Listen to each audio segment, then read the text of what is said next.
छलावा। रामपुर गांव के रहने वाले सुदीप की बारात दुल्हन लेकर वापस लौट रही थी। सुदीप अपनी पत्नी के साथ कार में था और बाकी के लोग बस में। सुदीप की कार बस के साथ साथ ठीक उसके पीछे चल रही थी।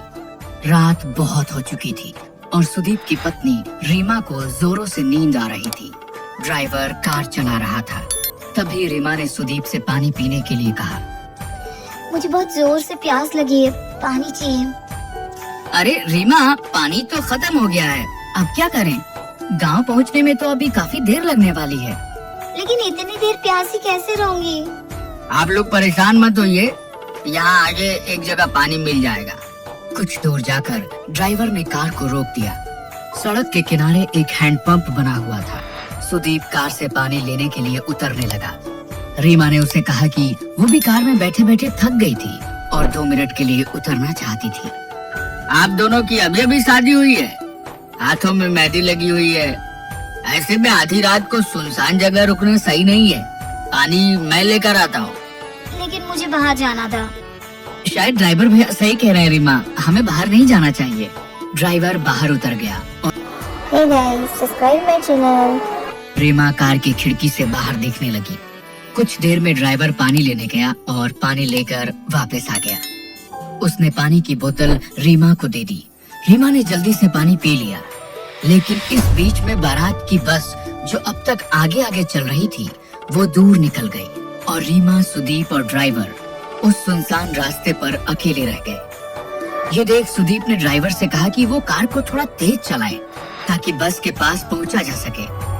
ड्राइवर ने सुदीप की बात को मानते हुए कार को तेज चलाना शुरू कर दिया, लेकिन काफी देर के बाद भी कार बस तक नहीं पहुंच पाई।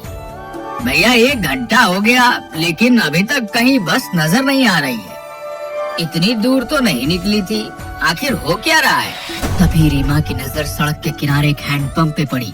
उसने देखा कि ये वही हैंडपंप था जो कुछ देर पहले रास्ते में आया था और जहाँ से उन लोगों ने पानी लिया था, क्योंकि उस हैंडपंप का भी हैंडल टूटा हुआ था। ड्राइवर भैया, आप गलती से कार वहीं लेकर आ गए। हाँ, मुझे भी ऐसा ही लग रहा है, लेकिन ये सब हो क्या रहा है? वो देखिए, हैंडपंप के पास कोई है, उससे पूछ लेते हैं। सुदीप, रीमा और ड्राइवर ने देखा कि एक बूढ़ा आदमी हैंडपंप से पानी भर रहा था। आप हमें यहाँ से रामपुर जाने का रास्ता बता सकते हैं? रामपुर तो 2 किलोमीटर पीछे छूट गया, तुम लोग वापस जाओ। नहीं, ऐसा नहीं हो सकता, हम वहीं से आ रहे हैं, वहाँ रामपुर गांव नहीं है। भाग जाओ यहाँ से, ये रास्ता बहुत खतरनाक है। यहाँ एक छलावा घूमता है, अगर तुम उसके चक्कर में फंस गए तो कभी यहाँ से बाहर नहीं जा पाओगे। ये सुनते ही ड्राइवर, सुदीप और रीमा बुरी तरह से डर गए। सुदीप वहाँ से कार लेकर निकला, लेकिन काफी देर हो गई और वो लोग उसी रास्ते पर घूमते रहे। अब उनको समझ आ गया था कि वो छलावे में फंस चुके थे। तभी रीमा ने धीरे से सुदीप के कान में कहा, किसी भी बहाने से हमें इस ड्राइवर को कार से उतारना होगा और कार तुम्हें चलानी होगी। लेकिन ऐसा क्यों? क्योंकि ये ड्राइवर ही कार से बाहर उतरा था और उसी वक्त छलावे ने इसे पकड़ लिया होगा। अगर हमने इसे यहीं छोड़ दिया तो हम बच सकते हैं। सुदीप रीमा की बात मान लेता है और ड्राइवर को कार रोकने के लिए कहता है। उसके बाद सुदीप खुद भी कार से उतर जाता है और ड्राइवर को बाहर आने के लिए कहता है। ड्राइवर बाहर निकलता है और सुदीप उसे धक्का देकर खुद गाड़ी में बैठ जाता है। सुदीप और रीमा वहाँ से भाग निकलते हैं। कुछ दूर जाने पर उन्हें अपनी बारात वाली बस नजर आती है। तुम ठीक कहती थी रीमा, ये देखो हमारी बस नजर आ रही है। अच्छा हुआ उस ड्राइवर को वहीं फेंक दिया। बिल्कुल ठीक कहते हो तुम। अब हमें ये कार छोड़कर सब लोगों के साथ बस में बैठ जाना चाहिए। सुदीप कार को बस के आगे रोक देता है और वे दोनों अपने घर वालों के साथ बस में बैठ जाते हैं। बस आगे बढ़ने लगती है।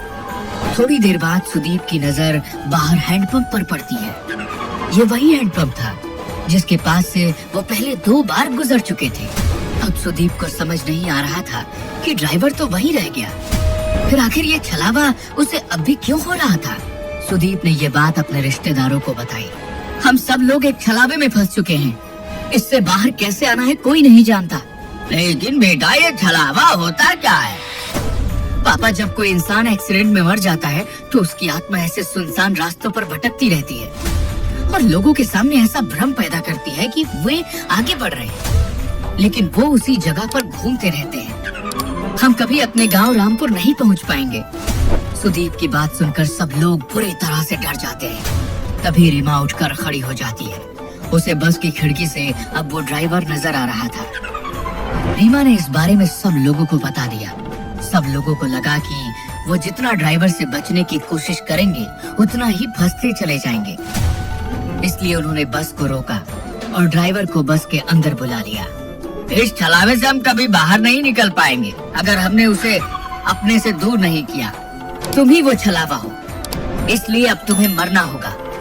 अपनी जान बचाने के लिए खत्म कर देंगे। ऐसा कहते ही सुदीप और उसके पापा मिलकर ड्राइवर को मार देते हैं। कुछ ही देर बाद वो अपने गांव रामपुर पहुंच जाते हैं। वहां पर रीमा का स्वागत किया जाता है, लेकिन रीमा जैसे ही सिंदूर वाले पैर लेकर आगे बढ़ती है, उसके पैरों के निशान नहीं बनते। ये देखकर सब हैरान रह जाते हैं। बहू के पैरों के निशान क्यों नहीं बन रहे? इसका मतलब हमारी बहू के ऊपर कोई बुरी आत्मा का साया है। अब क्या करें? ये हमारी बहू नहीं बल्कि वो बुरी आत्मा है जिसकी वजह से हम फंस चुके हैं। नहीं, ऐसा नहीं है। मैं रीमा हूँ। मेरे साथ कुछ मत कीजिए प्लीज। अगर हमने तुझे छोड़ दिया तो हम सब मारे जाएंगे। नहीं, ऐसा मत कीजिए। मैं छलावा नहीं हूँ, मेरा भरोसा करो। ये आपका बेटा छलावा है। ये आपको जैसा दिखा रहा है ना, सब कुछ वैसा ही नजर आ रहा है। लेकिन कोई भी रीमा की बात पर यकीन नहीं करता। वो लोग उसे मारते नहीं हैं, लेकिन एक कमरे में कैद कर देते हैं। सुदीप के चाचा का बेटा राहुल ये सब कुछ चुपचाप देख रहा था। उसे लगा कि रीमा के ऊपर घर के सब लोग अत्याचार कर रहे हैं, इसलिए वो रात के वक्त उस कमरे में पहुंचा जहां रीमा को कैद किया गया था। तुम चिंता मत करो रीमा, मैं तुम्हें यहाँ से बाहर ले जाऊंगा। हाँ, प्लीज मेरी मदद करो। राहुल रीमा का हाथ पकड़कर उसे वहाँ से बाहर ले जाने के लिए निकलता है। तभी वहाँ पर परिवार के बाकी लोग आ जाते हैं। वो राहुल को वहाँ देखकर नाराज हो जाते हैं। ये तुम क्या कर रहे हो? मेरी पत्नी को कहाँ लेकर जा रहे हो? मेरी पत्नी का हाथ कैसे पकड़ा तुमने? आप लोग रीमा के साथ गलत कर रहे हैं। मैं उसे यहाँ से बाहर निकाल रहा था। तुम ऐसा नहीं कर सकते। आप मुझे नहीं रोक सकते। मैं रीमा को लेकर जाऊंगा।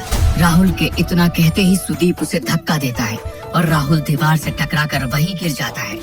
उसके सिर से खून बहने लगता है, लेकिन तभी राहुल जैसा दिखने वाला एक और शख्स वहाँ आकर खड़ा हो जाता है। घर के लोग समझ ही नहीं पा रहे थे कि ये सब हो क्या रहा था। राहुल, तुम तो बेहोश हो गए थे। ये सब क्या हो रहा है? ये सब इस रीमा की वजह से हो रहा है। हमें इसका कुछ करना होगा।